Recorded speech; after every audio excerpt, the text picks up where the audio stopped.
بسم اللہ الرحمن الرحیم۔ میں ہوں سہیل بڑائچ، اور آج بسنت جو لاہور میں ہوئی ہے اس کے بارے میں، اور پھر اس کے سیاست پر جو اثرات ہیں ان کے بارے میں، اور ساتھ ہی ترلائی میں جو حادثہ ہوا اس کے بارے میں سارے موضوعات کو کور کرنے کی کوشش کریں گے۔ پہلی تو بات یہ ہے کہ بسنت کا جو حالیہ تہوار ہوا ہے لاہور میں، اس میں سیاست کو ثقافت نے شکست دے دی ہے، کیونکہ بہت سے لوگ سمجھتے ہیں کہ سیاست ہی صرف سب سے سپریم نظریہ ہے۔ نہیں، سوسائٹیوں کے اندر ثقافت بھی ایک بڑا جو ہے deeply grand part of life ہوتا ہے، اور اگر کہیں ثقافت اور سیاست کا میچ پڑ جائے، یا کہیں آپ کے مذہبی خیالات کا اور آپ کے رسم و رواج کا سیاست سے میچ پڑ جائے، تو پھر بعض اوقات وہ رسم و رواج جیت جاتے ہیں۔ میں مثال کے طور پہ پیش کرنا چاہوں گا کہ 1985 کا جو پارٹی لیس الیکشن تھا، اس وقت ایم آر ڈی بہت پاپولر تھی، اور اس وقت پیپلز پارٹی بہت پاپولر تھی، جیسے کہ 1988 میں ثابت ہوا۔ لیکن جب پیپلز پارٹی نے بائیکاٹ کر دیا، اور بعد میں محترمہ بینظیر بھٹو نے بھی یہ مانا کہ یہ غلطی ہوئی تھی، تو پھر آپ نے دیکھا کہ جو ذاتیں برادریاں تھیں جو کہ سوسائٹی کا ایک اہم حصہ ہیں، ہم اس سے جتنا بھی ڈینائی کریں، جتنا بھی اپنے آپ کو ڈس ایسوسیٹ کریں، جب ایک سیاسی تقسیم ختم ہوتی ہے تو اس کے نیچے جو سوسائٹی کی دیگر تقسیم ہے وہ ظاہر ہو جاتی ہے، اور پھر آپ نے دیکھا کہ لوگ برادریوں کی بنیاد پہ جیتے، لوگ اپنے طبقوں کی بنیاد پہ جیتے۔ اور میں سمجھتا ہوں کہ یہ بسنت بھی ایسے ہی تھی کہ جب سیاست اور بسنت آمنے سامنے آئے تو اس میں ثقافت جیت گئی، کیونکہ ثقافت کا جو انسان کے اندر تھسٹ ہوتا ہے اور جذبہ ہوتا ہے وہ اتنا ڈیپلی انگرینڈ ہوتا ہے کہ میرا خیال ہے کہ شاید ہی کوئی لاہوری جو کوئی نامور ہوگا سیاستدان پی ٹی آئی کا، وہ تو نہیں آیا ہوگا، لیکن عام لوگ جو چاہے پی ٹی آئی کے تھے، چاہے نون کے تھے، چاہے کسی اور جماعت کے تھے، جو کہ خوشیوں کو ترسے ہوئے ہیں، کیونکہ ہمارے خطے میں غم جو ہے وہ رول کرتے رہے ہیں اور ہمیں خوشیاں بھی منانی نہیں آتی۔ تو جب ایک چھوٹا سا بھی خوشی کا موقع ملتا ہے تو ہم دامن پھاڑ کر خوشیاں مناتے ہیں، اور ظاہر ہے کہ یہ غلط ہے، کیونکہ ہمیں ٹریننگ ہی نہیں ہے خوشیاں منانے کی۔ اس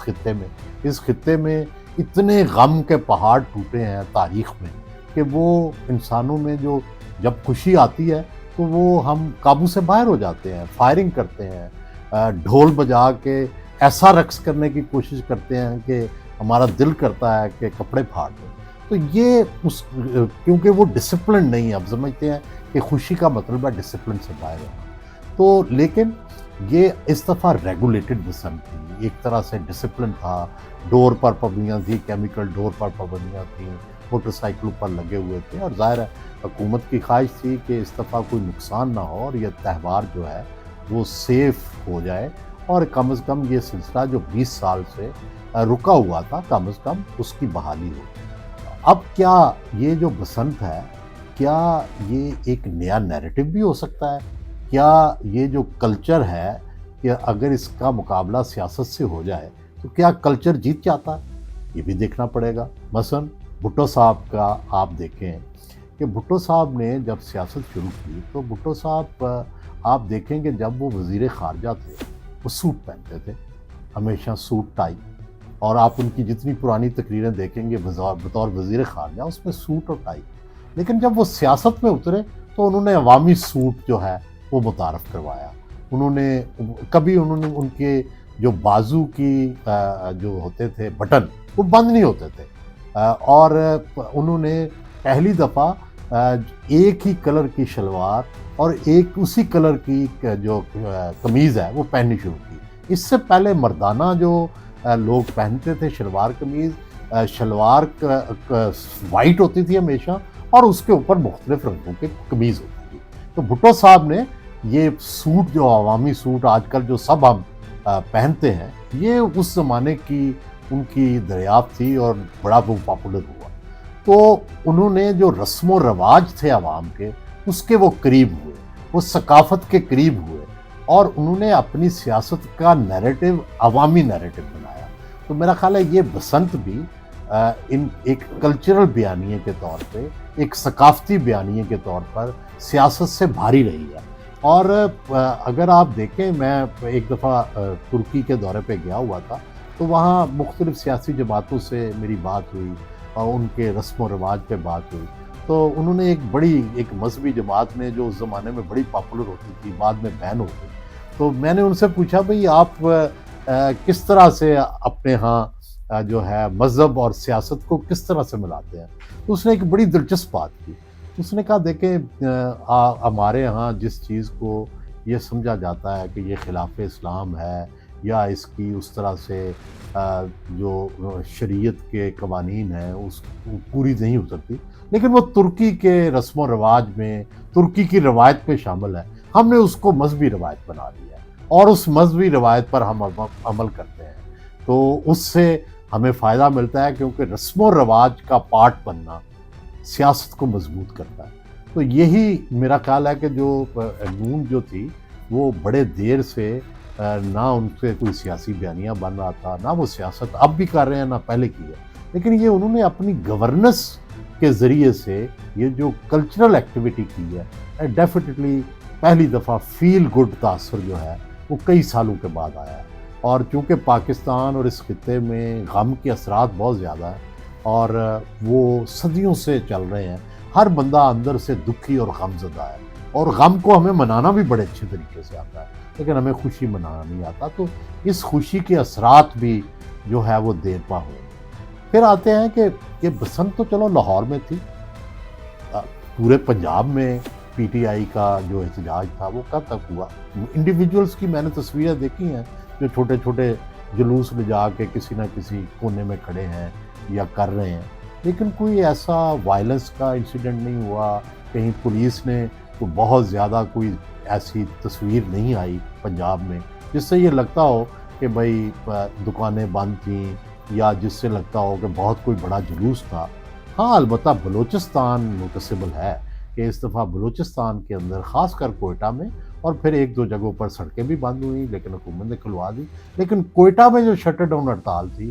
وہ مکمل کریڈٹ تو تحریک انصاف کو نہیں دیا جا سکتا، وہ کریڈٹ پھر محمود خان اچکزئی کو ملے گا، کہ جو کہ بلوچستان کے رہنے والے ہیں اور وہاں کی پشتون آبادی اور جو وہاں کی ترقی پسند سیاست ہے، قومی جو سیاست ہے وہاں کی، اس کے نمائندے ہیں۔ تو اگر کریڈٹ پھر زیادہ پھر محمود خان اچکزئی کو ملے گا کہ ان کی اپیل پر جو ہے وہ کوئٹہ بند رہا، لیکن دوسری طرف خیبر پختونخوا میں بھی کوئی ایسا شو نہیں ہوا جس کو ایک واضح مثال کے طور پر پیش کر سکیں، یہ ثابت کر سکیں کہ پی ٹی آئی جو ہے اس نے بہت آرگنائزڈ کوئی شو کیا ہے۔ اور اوورآل بھی مجھے کہیں لیڈرشپ نظر نہیں آئی جس نے پروٹیسٹ کیا ہو، حالانکہ ہونا چاہیے تھا کہ ساری جو ٹاپ لیڈرشپ ہے وہ کہیں نہ کہیں اپنا مقام بناتی، کہیں نہ کہیں ہیڈ کوارٹر بناتی اور کچھ نہ کچھ مظاہرہ تو کرتی۔ مجھے یاد آتا ہے کہ ایک لانگ مارچ میں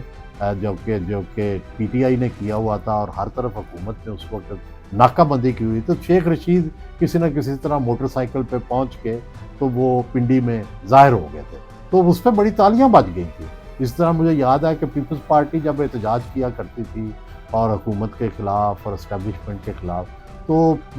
وہ اگر ناکہ بندی ہو، لوگ رکے ہوں، تو 5 6 10 بندے، خواتین مرد پہنچ جاتے تھے کہیں نہ کہیں جگہ اور وہ سارا شو چرا لیتے تھے، اور یہ لگتا تھا کہ بھئی احتجاج تو ہوا ہے۔ اور پی ٹی آئی نہیں اس طرح کا شو نہیں کبھی بھی آرگنائز کر سکی کہ چند انڈیویجول ہی کچھ بہادری ایکسٹرا دکھا کے اور وہ یہاں لاہور میں یا اسلام آباد میں کوئی ایسا شو کرتے جس سے میڈیا اٹینشن ملتی، جس سے حکومت مجبور ہوتی کہ ان کو پکڑتی، حکومت مجبور ہوتی کہ وائلنس کرتی، حکومت ان کو روکنے کی کوشش کرتی، جس سے پولیٹیکل ایونٹ بنتا۔ وہ اس طرح پی ٹی آئی نہیں کر سکی۔ ٹھیک ہے، ظاہر ہے پی ٹی آئی کے حامی تو موجود ہیں، لیکن ایسے لگتا ہے کہ ووٹ بینک تو ان کا موجود ہے، لیکن اسٹریٹ پاور، اور پھر اب تو بڑا سیف راستہ انہوں نے دیا تھا کہ آپ صرف اپنی دکان بند کر دیں، اس دن آپ باہر نہ نکلیں، شٹر ڈاؤن کریں، لیکن ہمیں پنجاب میں تو کہیں شٹر ڈاؤن ہڑتال نہیں ملی کہ جس سے یہ اندازہ ہو کہ پی ٹی آئی کی کال کا کسی نے اثر لیا۔ تو یہ میرا یہ خیال ہے کہ ان کو بڑی